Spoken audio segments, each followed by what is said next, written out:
I'm Jackie Ware, And I'm Donald Kleckner, and you're watching. episode 11 of On Air with Jackie Ware.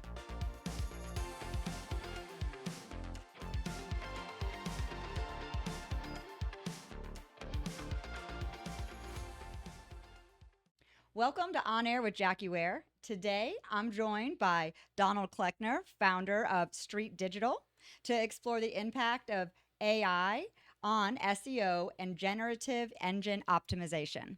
Let's dive in, Donald. Let's do it.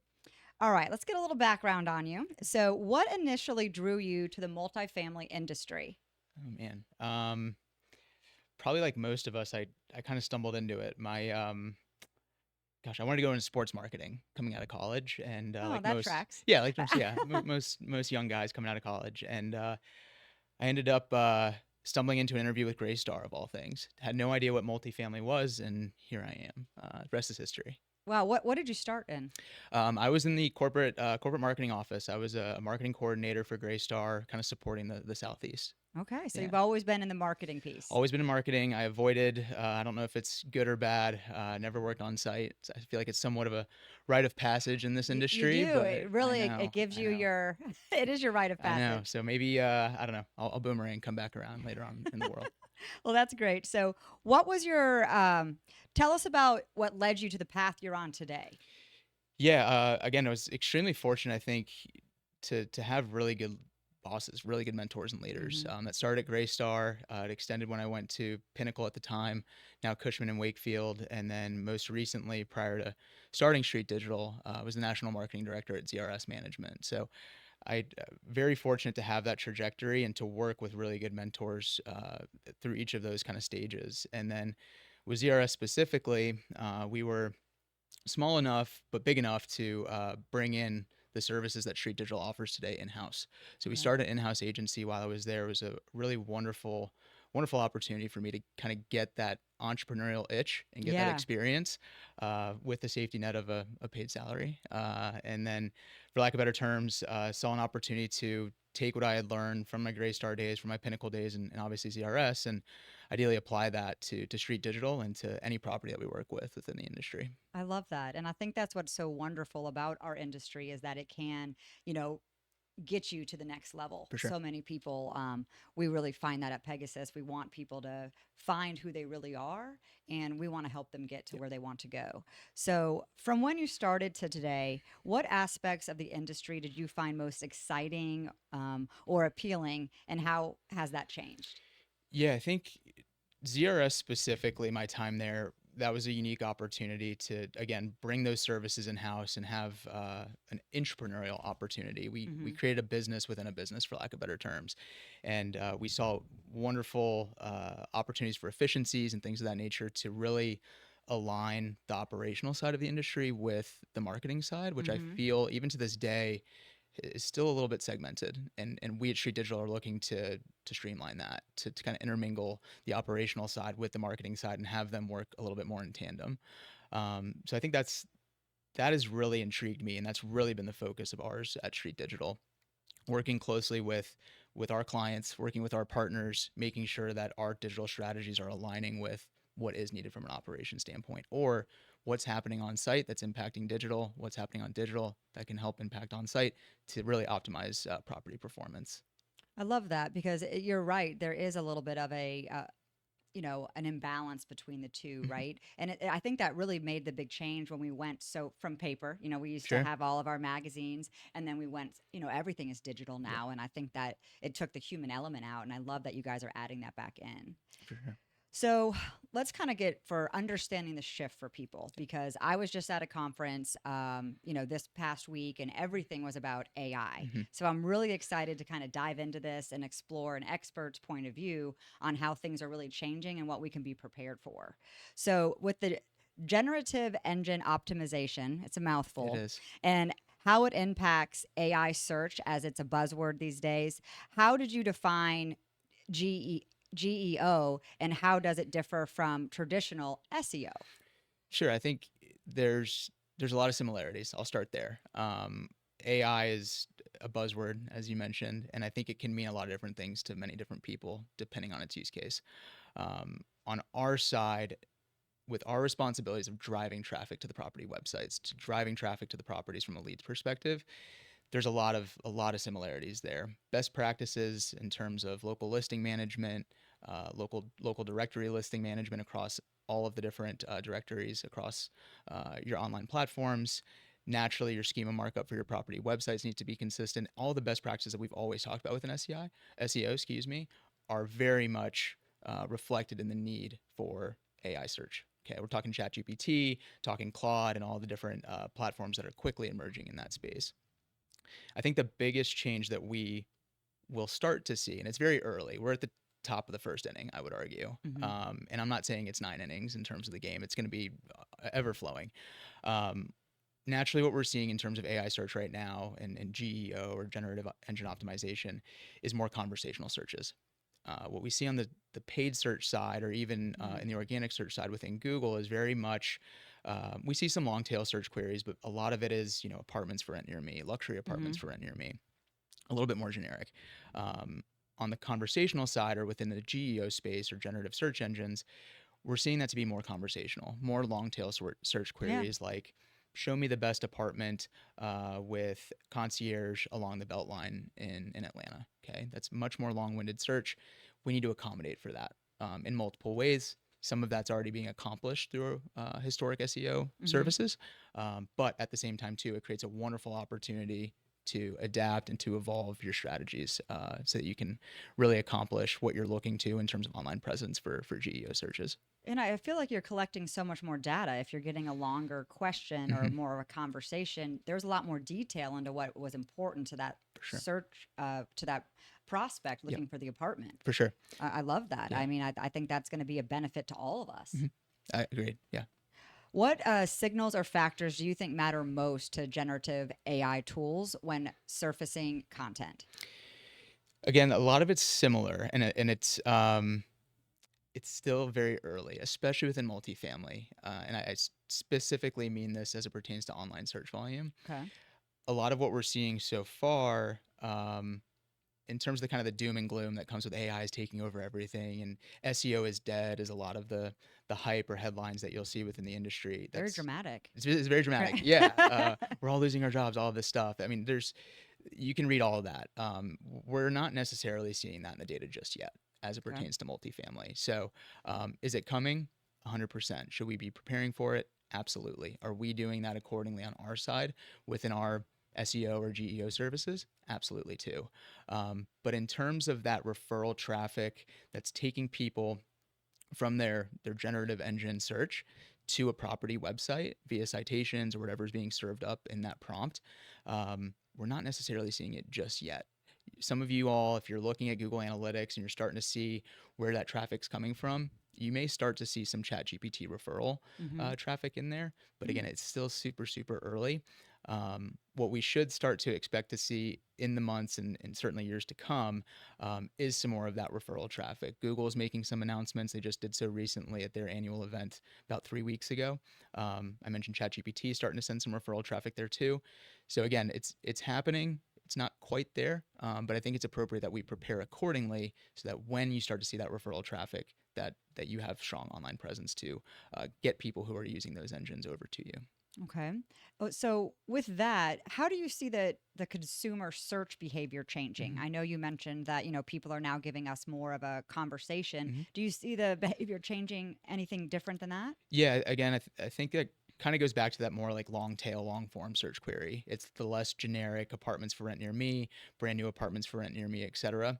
And it really is going to become more conversational with that generative search engine. So if I initially go in to search for something along the lines of, again, brand new apartments for rent near me in Alpharetta, for example, that's going to give me a few links. It's going to give me a few citations and a few recommendations.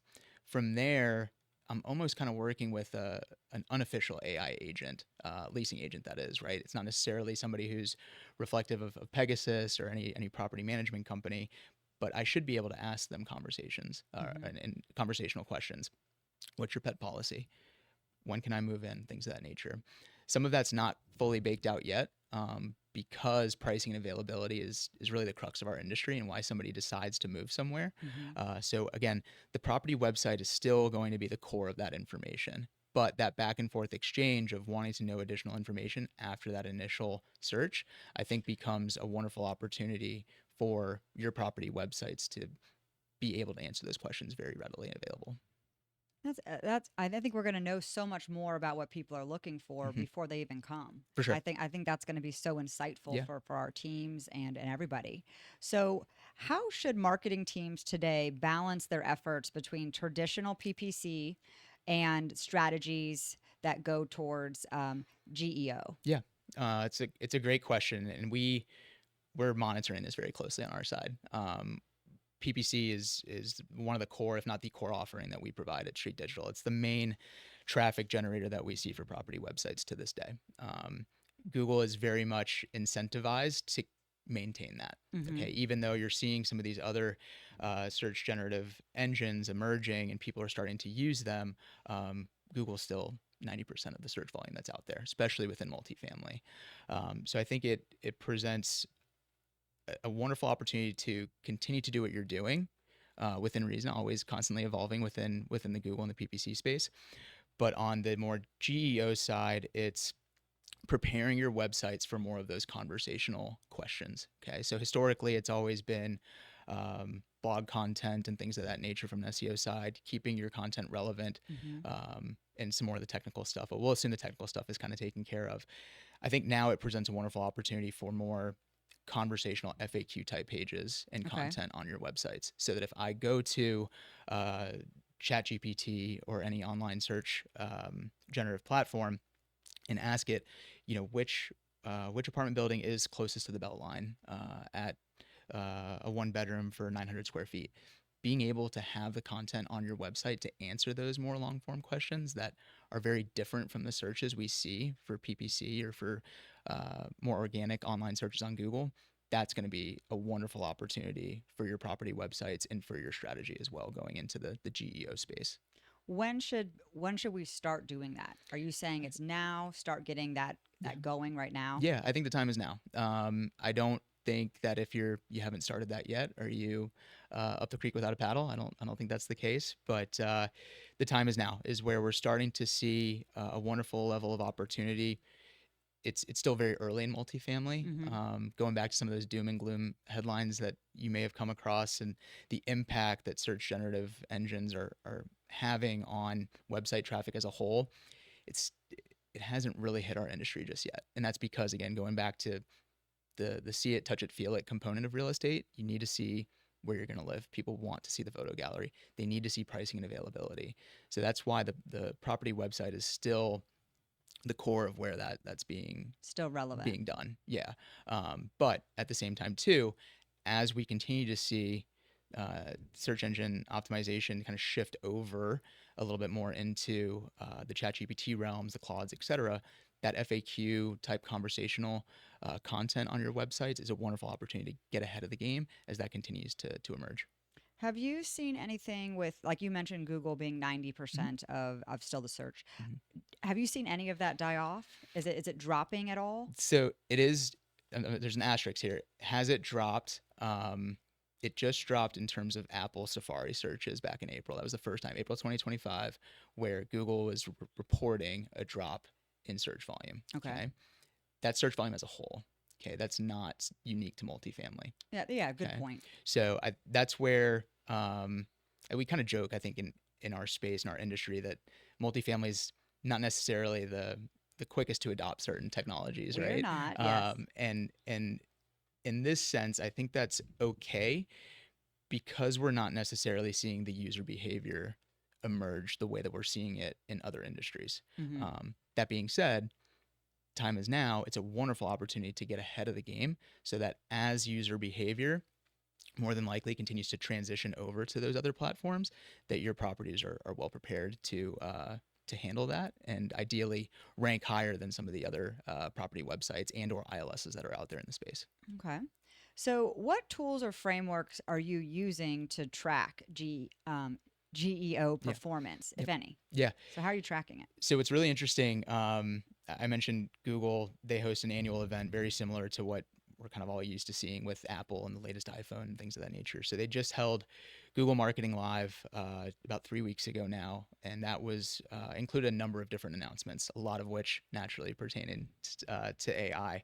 Um, One thing in particular that they announced and is slowly going to start to happen over the course of this year and ideally into 2026 is more transparency into referral traffic that's coming from AI mode, AI overviews, those AI generated responses from Google Gemini on the Google search browser, Mm-hmm. and the referral traffic that those searches are bringing to your property website, aka Google Analytics, where you can read that behavior. So that's number one, and I think that's the easiest starting point for marketers out there to analyze and see any referral traffic that they're getting from those different platforms. Some properties aren't seeing it yet, just not happening. We are starting to see some of that ChatGPT referral come in. It's fairly minor, like I Mm-hmm. mentioned, for reasons that is really dependent on the user. But that's the starting point where I would look to focus and seeing within Google Analytics where you're getting that traffic from ChatGPT predominantly. And then Google Search Console will start to showcase that AI overview click volume that's bringing traffic from AI overviews and AI mode within Google over to your property websites as well. So Search Console and Analytics in its most basic format are your starting points. Are they producing any facts around the demographics, right? Like, is there certain ages that are using it more for their search that may help people who are, student housing or whatnot? Sure. It's in terms of the people that are using those search engines, yes, naturally we're seeing people who are a little bit younger Mm-hmm. and they're using it for different reasons, right? We're seeing a little bit of an older demographic using it for more how-tos. Okay. Yeah. How Okay. give me a recipe for cooking dinner or whatever ingredients I have. That's a little bit more steered towards the older generation. Younger generations are using it two different ways, one of which is naturally online search and perhaps an apartment. We're not quite there yet, as mentioned. A lot of it's for operational workflows. So Okay. that's, I think, where we're seeing a lot of talk within the industry about how can AI impact multifamily. Mm-hmm. There's the prospect use case of it. How can I find an apartment for rent near me, or whatever the case may be? But there's a wonderful use case of AI in enhancing workflows and how we just go about our day to day. So the demographic data is different. A lot of that is more high level data that's coming out very early on. Again, it's top of the first inning. But as it pertains to multifamily, I think naturally we should continue to expect to see AI, and that I say AI from a search perspective, and I'm including Google in that conversation too, and not just the 10 links that come up that we've been used to on the search engine results page. It's going to change very drastically in the months and years to come. The data there specific to multifamily, again, it's still really new and not really existent yet. Mm-hmm. But that's why I think it's a wonderful opportunity for multifamily marketers to get ahead of the game now, because it is coming. I think that makes a lot of sense. So one of the big strategies that we all have in multifamily is like our keyword Mhm. strategy. So are there better prompts that we can be using? Should we adapt something differently as we're kind of building out this new strategy? Yeah, I think the main area of opportunity is twofold. One is that conversational keyword strategy that we were talking about, right? In historic SEO best practices, it's optimizing for perhaps shorter search prompts, such as apartments for rent near me or apartments for rent Alpharetta, Georgia, maybe near historic landmarks or highly sought after school districts, et Mm-hmm. cetera. Again, those rules still very much apply, and that's going to benefit you amongst these generative search engines. The more conversational piece of it too is the second piece of that, right? Okay. How can we get something that is very hyper local? If they are landmarks, if they are school districts, that's going to allow you to create your niche compared to the generic searches that the ILSs are likely going to beat you for. So I think it's twofold: being very conversational, being very, very hyper local, pertaining to different landmarks, different locations, things of that nature that prospects know they want to live near or around, Mm-hmm. and that gives you a wonderful opportunity to stand out. Okay, great. So, what skills or roles are becoming more important on a digital marketing team because of GEO? Um, I would say it's early on the GEO side, as mentioned. I think AI poses a wonderful opportunity for workflows right Okay. now. So I'm answering your question indirectly, I guess. Um, Number one is obviously optimizing the way that we've talked about, right? FAQ pages, putting that onto your websites, updating that content consistently, hyperlocal strategies, as well as conversational content as well. For a digital marketer, the utilization of AI different platforms, and I mean ChatGPT in terms of keyword strategies and online user behavior is valid from a research perspective, but there's wonderful use cases utilizing the OpenAI API or any of those APIs that are available to really just make ourselves work more effectively and efficiently. The speed of which we're continuing to see things change amongst these AI platforms, they're coming up with things daily. Yeah. It's fascinating, and I think it's really important for everybody, whether you're in marketing or not, to stay ahead of the game and to stay up to speed on what is being rolled out, because there's wonderful efficiencies that you can put into your best practices, whether it's reviewing rent rolls and analyzing that or what have you, to actually doing keyword optimization and research that can also benefit. So I would definitely encourage all of those out there, marketing or not, learn these systems, play with them, have fun with them. It's fascinating, and you will find efficiencies that will just speed up your more tedious tasks, and in a lot of ways will make you smarter. Yeah, I think the digital marketing or marketer's resume is about to Yeah, change for sure. significantly. Yeah, So just kind of being on the lookout for people that have already, cultivated those skills and how absolutely. it can really benefit, our organizations and our industries. Yeah. How are you educating leadership and cross functional teams about the impact of AI? Yeah, it's we're again living in things real time, and the updates that are happening very quickly, as mentioned. Um, with some of Google's changes, there are capabilities that we have today of, hey, let's start testing these new platforms or the placement of ads in AI overviews or in AI mode. So when you go to Google, if you're familiar, you have the different tabs. You can click the shopping tab or the image tab. Google is rolling out that AI mode tab on the Google app on your browser on your phone, as well as on desktop. Okay, so if you select that AI mode, we are now eligible, and will continue to be eligible as they're rolling this out, to place ads in AI mode. So you can go Mm, in there and say, hey, I'm looking for this, very similar to what you would see in ChatGPT. The responses there are going to be twofold: the typical citations that you would expect to see, and the responses accordingly to your prompt. But ad placement is starting to mix in there too. And Google's incentivized; they make billions of dollars every year on ads. So in some ways, they're trying to find that appropriate balance of, okay, somebody's going here, they want an immediate answer, but we also need to monetize this, right? hmm They can't let Of billions course, of yeah. dollars go away.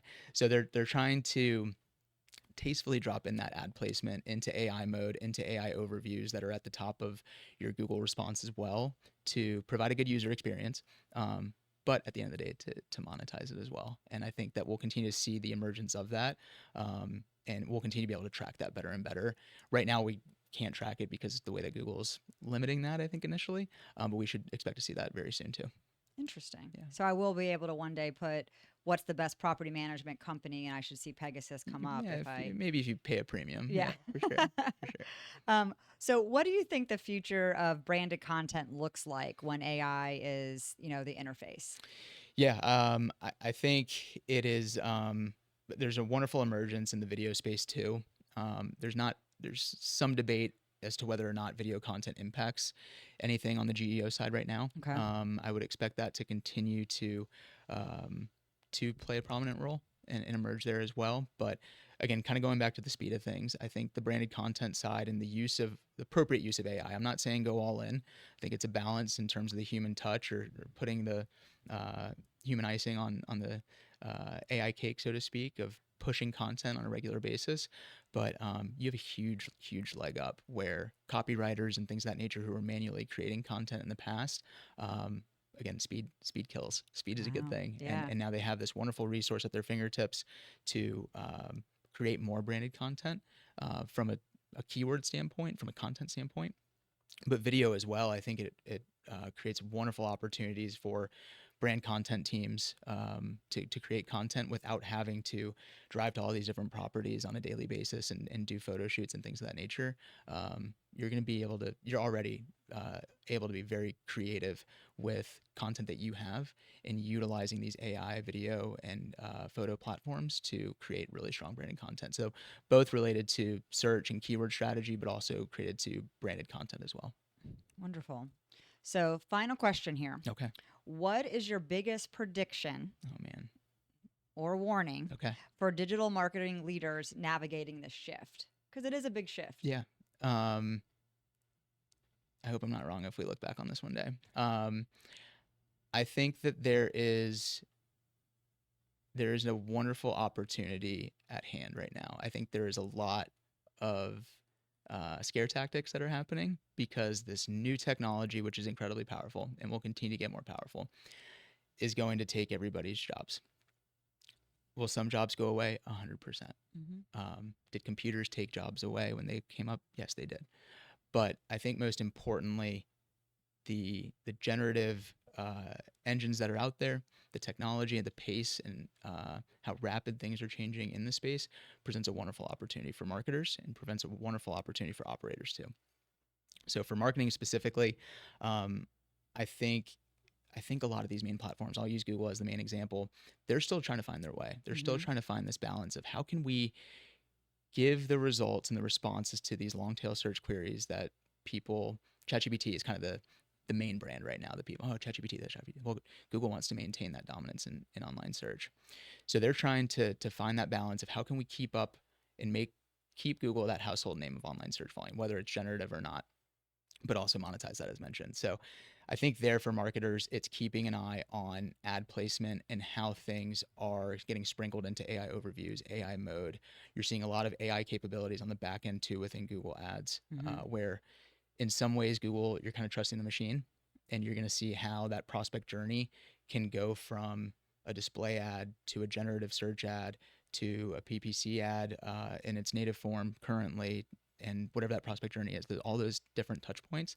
I think being able to track and measure and make insightful analysis on the prospect journey and where AI sifts into that. So AI will continue to have its place in short, and in summary, it's going to emerge. It's going to be the most prominent platform in due time. Multifamily, it's early. If you can get ahead of the game and know how AI is impacting the prospect search and how ads can also get into that, that's going to be a wonderful opportunity for marketers out there. Well, that is great advice. Okay. And I think one of my favorite things you said was the human icing. We're always going to need that human element, sure. and even if jobs are taken, there'll still be more jobs created Absolutely. as well because you'll have to run the machine. Yep, absolutely. Well, thank you so much for your time, Absolutely. Donald. Thank I you. have loved it. I hope our viewers get a lot out of this. I know AI is a big topic, and thank you for exploring it with us. Absolutely. Thank you for having me on.